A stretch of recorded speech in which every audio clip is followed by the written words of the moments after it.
کر لو۔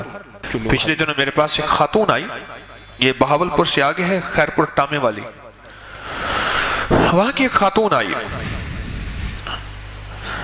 تو تین چار خواتین تھیں، تین خواتین تھیں غالباً، مجھ سے کہنے لگی کہ آپ مجھے بیعت کر لیں، ایسے ہاتھ آگے بڑھا۔ میں نے کہا جی خواتین کے ہاتھ نہیں پکڑا کرتا، آپ صرف کلمات پڑھ لیں۔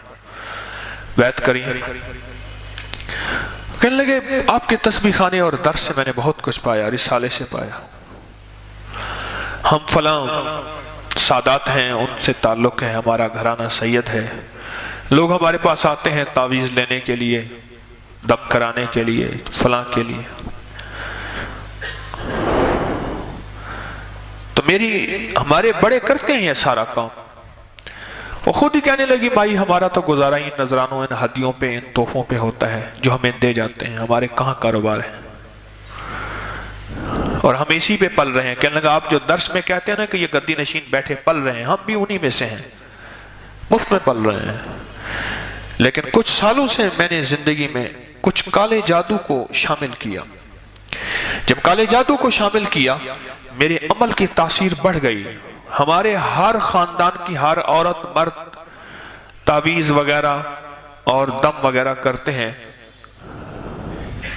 لیکن میرے پاس لوگ زیادہ آنا شروع ہو گئے، نذرانے، ہدیے، گفٹ، چیزیں، نذرانے، چیزیں، حتیٰ کہ میں یہاں تک کہتی تھی کہ مجھے گاڑی کی چابی چاہیے، وہ کہتے مل جائے گی۔ انہیں پتا تھا کہ کام ہوگا، اور میں اپنے کالے جادو سے کام کرتی رہی۔ کبھی کبھی احساس ہوتا تھا زندگی تو تھوڑی ہے، رب کو ناراض کر کے جانا ہے۔ پھر آگے ایک شیشہ آ جاتا تھا، وہ دنیا کا، مال کا، چیزوں کا، اور ان ہدیوں کا، ان گفٹ کا، ان نذرانوں کا کچھ آ جاتا تھا۔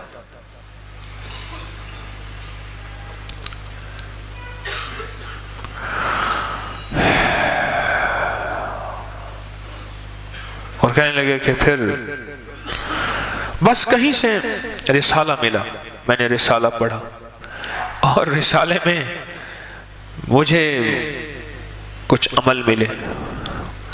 اور آپ نے ایک دفعہ لکھا تھا، کہنے لگے درس میں سنا تھا، اللہم بسمک، صرف اتنا کہ اللہ پاک جل شانہ کے جتنے بھی صفاتی نام ہیں جو ہمیں علم ہے یا نہیں ہے، میرے اللہ کے علم میں ہے۔ اللہ کے ایک صفاتی 99 صفاتی نام نہیں ہیں، تورات میں بھی ہیں صفاتی نام، انجیل میں بھی ہے میرے رب کے صفاتی نام، زبور میں بھی ہے میرے رب کے صفاتی نام، قرآن میں بھی ہے میرے رب کے صفاتی نام، اور اللہ کے پاس خود اللہ کے علم میں ہے، وہ 99 نہیں ہے، وہ تو ہمیں پتہ ہے 99 ہے، ہمارے علم میں ہے۔ کہنے لگے کہ میں نے اللہم بسم کا یہ کہ آپ نے کہا تھا کہ اس میں اللہ کے سارے صفاتی ناموں کی تاثیر ہے، بس میں نے اس کو پڑھا تو پتہ نہیں شاید اس کا خود پہلا اثر میرے اوپر ہوا۔ وہ خاتون کہنے لگی خود پہلا اثر میرے اوپر ہوا، اور مجھے کچھ احساس ہونا شروع ہوا کہ میری زندگی کیا ہے اور یہ چیزیں کب تک چلیں گے، اور میں جو کر رہی ہوں اللہ کی نافرمانی کر رہی ہوں، کیونکہ کالے جادو کے لیے لازم ہے کہ جتنا ناپاک رہا جائے۔ مجھے ایک صاحب نے کہا، توبہ کی، مجھے کہا کہ مجھے میرے استاد نے کہا تھا کہ آخری پیشاب جو کر لو اس کو مٹھی میں لے لو، ہاتھ کے چلو میں لے لو، پیشاب، چھوٹا پیشاب آخری اس کی مٹھی بھر لو، چلو بھر لو، اور پھر وہ اپنے جسم پہ چھڑک لیا کرو، وہ جتنا وہ زیادہ ہوگا اتنا تیرا جادو زیادہ اثر کرے گا۔ اور ہم کہتے ہیں جتنی روح زیادہ ہوگی پاکیزگی زیادہ ہوگی، رزق کی پاکیزگی، نظروں کی پاکیزگی، بولوں کی پاکیزگی، تنہائیوں کی پاکیزگی، لباس کی پاکیزگی جتنا زیادہ ہوگی اتنا روح کی دنیا، من کی دنیا، سچ کی دنیا اور عرشی دنیا زیادہ اثر کرے گی۔ کیا خیال ہے؟ ایسے ہے جتنی پاکیزگی زیادہ ہوگی، جتنی پاکیزگی زیادہ ہوگی۔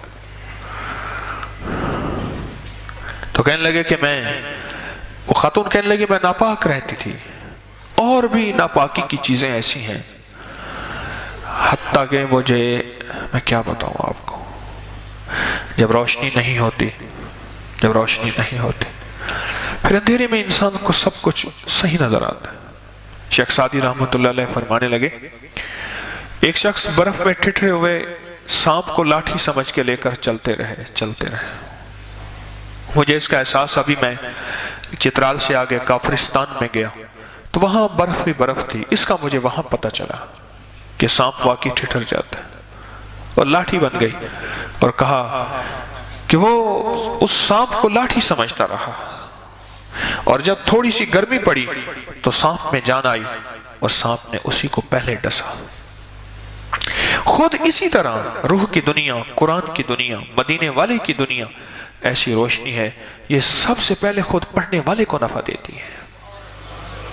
کسی بھی آپ دم کر رہے یا کسی کے لیے آپ دعا کر رہے تو دعا سب سے پہلے آپ کو نفع دیتی ہے۔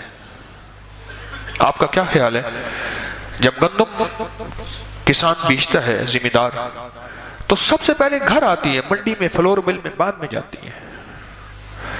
جب آپ روح کی محنت کریں گے، روشنی کی محنت کریں گے اور من کی دنیا کی محنت کریں گے تو سب سے پہلے روشنی آپ کے پاس آئے گی۔ نیوٹن کا ہم نے قانون پڑھا تھا 9ویں جماعت میں فزکس میں کہ ہر عمل کا ایک رد عمل ہوتا ہے، یہ عمل اور رد عمل برابر لیکن سمت میں مخالف ہوتا ہے۔ دیوار پہ جس زور سے گیند کو ماریں گے اسی زور سے واپس آئے گی۔ آپ جس روشنی کے لیے پھیلانے کی کوشش کریں گے اور خیر کی بات پھیلائیں گے وہ خیر کی بات پہلے آپ کے اندر آئے گی۔ یہ قدرت کا قانون ہے، قرآن کا قانون ہے۔ اور کہا کہ میں نے اللہم بسمک کو پڑھنا شروع کیا۔ اب دیکھیں یہ روشنی آئی ہے، روشنی جاگ رہے ہیں ٹیک والے حضرات خاص طور پر، یا جنہوں نے سر نیچے کیا ہوا جھکایا ہوا ہے۔ جب روشنی آئی آنکھیں کھلنا شروع ہوئی، جب آنکھیں کھلی نا تو پتہ چلا میری زندگی تو وہ نہیں تھی جو میرے محبوب مدینے والے کی مطلوب زندگی ہے، میرے رب کی مطلوب اور محبوب زندگی ہے، وہ تھی ہی نہیں۔ اور کہنے لگے کہ پھر بس اس چیزوں سے میں نے ہٹنا شروع ہوئی، ہٹتے ہٹتے ہٹتے ہٹتے ادھر میں ہٹی، ادھر میری گاہکی ہٹتی گئی، لوگ بھی دور ہوتے گئے۔ کہنے لگے پہلے کام ہو جاتا تھا اب نہیں ہوتا، پہلے ہو جاتا تھا اب نہیں ہوتا۔ اور کہا کہ مجھے اللہ کے نام نے اب پتہ چلا کہ اللہم بسمک اس کے اندر کیا تاثیر ہے، اللہم بسمک اس میں کیا تاثیر ہے۔ اب پتہ چلا کہ واقعی اللہ جل شانہ کے جتنے صفاتی نام تھے ان سارے صفاتی ناموں کی ساری تاثیر اس لفظ میں ہے، اللہم بسمک۔ یہ دعا ہے سونے کی، اللہم بسمک اموت و احیا، یہ سونے کی دعا ہے، یہ اس کا پہلا بول میں آپ سے عرض کر رہا ہوں۔ اور اس کی تاثیر مجھے ایسی ملی کہ بس میں روشنی کے سفر کو پایا، اور میرے اندر مطمئن تھا من میں کوئی بات نہیں۔ وہی بندہ تھا جو پہلے مجھے سلام کرتا تھا آج وہ آتا ہی نہیں ہے، مجھے دیکھ کے منہ پھیر لیتا ہے۔ کہا کہ پھر اللہ نے اس دل کے اندر کی کیفیت کو بدل دیا، پھر میرے لیے کوئی حیثیت نہیں تھی، پہلے یہ حیثیت تھی مخلوق میرے پیچھے رہے اور سب کے کام ہو جائیں، اب یہ حیثیت ہے میں رب کے پیچھے رہوں اور مدینے والے کے پیچھے رہوں، کام تو اللہ ہی کرے گا۔ لا ملجا ولا منجا من اللہ الا الیہ، کام تو اللہ ہی کرے گا۔ اب یہ کیفیت ہے، یہ روشنی کا سفر ہے، ورنہ ایسا سفر زندگی کا کہ بس اندھیر میں پہنچ کے حتی زرتم المقابر، اور قرآن نے اندھیرے کے سفر کو جو بیان کیا ہے وہ الہاکم التکاثر، یہی لفظ ہے، الہاکم التکاثر یہی لفظ ہے۔ اس کا معنی بتائیں کیا ہے؟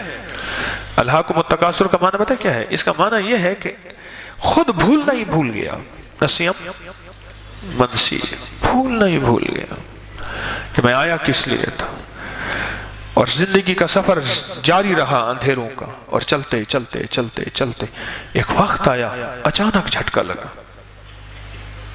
اچانک جھٹکا لگا، اور لگے گا اچانک جھٹکا، کوئی دکان پہ بیٹھا ہے، کوئی دفتر میں بیٹھا ہے، کوئی دیوان پہ بیٹھا ہے، کوئی زندگی میں کچھ بھی ہے، اچانک جھٹکا لگے گا۔